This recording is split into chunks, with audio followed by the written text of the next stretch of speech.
আমার নাম জোনায়েদ সাকি। আমি গণসংহতি আন্দোলনের প্রধান সমন্বয়কারীর দায়িত্ব পালন করি। গণসংহতি আন্দোলন একটা রাজনৈতিক দল বাংলাদেশে জনগণের অধিকারের পক্ষে কাজ করছে। আপনারা সবাই জানেন যে বাংলাদেশে 2018 সালের 30শে ডিসেম্বর যে নির্বাচন হয়েছে, সেই নির্বাচনটা ছিল সম্পূর্ণরূপে একটা ভোট ডাকাতির নির্বাচন, এবং এটা বাংলাদেশে এই ধরনের কোনো নির্বাচন আগে কখনো দেখা যায়নি। আগের দিন রাতেই অধিকাংশ ব্যালট সিল মেরে তারা ব্যালট বাক্স বোঝাই করে ফেলেছিল, এবং পুরো রাষ্ট্রশক্তিকেই তারা কাজে লাগিয়েছে তাদের এই ধরনের ভোট ডাকাতির কাজে। তো এইটা এই দিক থেকে বাংলাদেশে একটা একেবারেই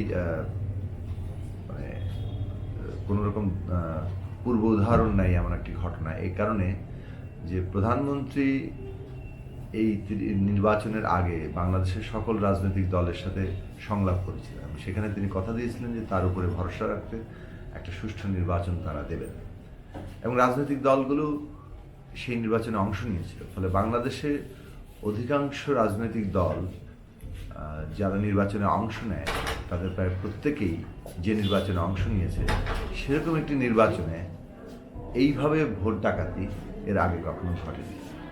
ফলে এইটা ছিল একটা বাংলাদেশের রাজনৈতিক ইতিহাসে একটা অত্যন্ত কলঙ্কজনক অধ্যায়। আমরা এই ভোট ডাকাতির 1 বছর আজকে 30শে ডিসেম্বর যেটা হলো, সেই দিনে আমরা একটা কর্মসূচি নিয়েছি, যেটাকে আমরা একটা কালো দিবস হিসেবে পালন করব বাম গণতান্ত্রিক জোটের পক্ষ থেকে।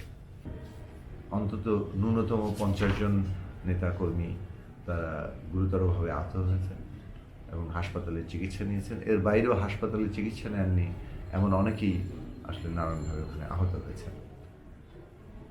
তো আমরা মনে করি যে একেবারেই পুলিশ তার যে রাজনৈতিকভাবে ব্যবহৃত হচ্ছে এবং একটা ক্ষমতার প্রদর্শনী করছে জনগণের উপরে নানানভাবে হামলা করে, এবং জনগণকে একটা ভীতির মধ্যে রাখতে চাচ্ছে, তারই আর একটা প্রদর্শনী আজকে হয়েছে। আমি পুলিশের বেশ কয়েকটা লাঠিচার্জের শিকার হয়েছি এবং তাদের ধস্তাধস্তিও হয়েছে।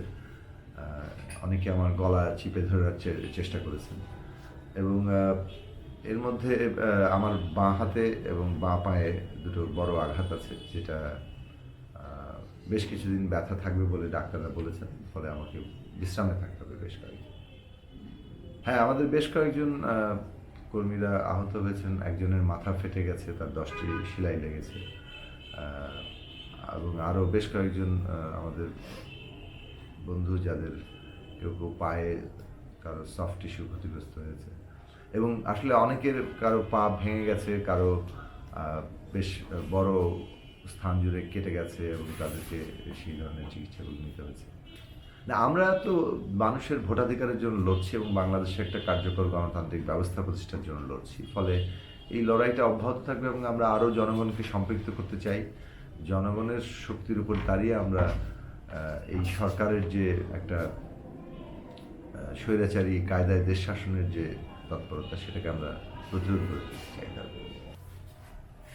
না, পুলিশ এই এই যে এর আগেও আমরা মারমুখী হতে দেখেছি। পুলিশের এই মারমুখী হওয়ার ব্যাপারটা হচ্ছে যে সবাইকে একটা ভীতির মধ্যে রাখা, যে কোনো ধরনের অর্থাৎ সরকারের বিরুদ্ধে কোনো বড় তৎপরতা কিংবা জনগণকে সংগঠিত করার তৎপরতাকে তারা অনুমোদন করবে না। কেননা তারা নিজেরা জানে এই শাসনটা আসলে জনগণের সম্মতির ভিত্তিতে নাই।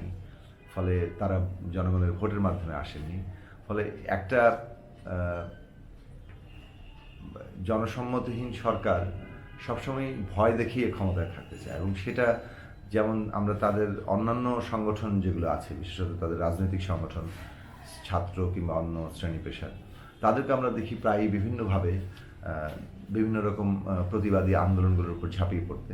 অর্থাৎ তারা প্রাইভেটলি যেটা করছে সেটা তারা সরাসরি রাষ্ট্রীয় বাহিনীকেও ব্যবহার করে করছে, জনগণের মধ্যে ভীতি সঞ্চার করা, জনগণ যাতে ব্যাপক আকারে সংগঠিত না হয়, এরকম একটা ধারণা মানুষের মধ্যে তারা ছড়িয়েও দিয়েছে যে রাস্তায় নামলেই গুলি করে দেওয়া হবে, রাস্তায় নামলেই তার বিরুদ্ধে মামলা হবে, অথবা গ্রেফতার হবে, অথবা নির্যাতনের শিকার হবে।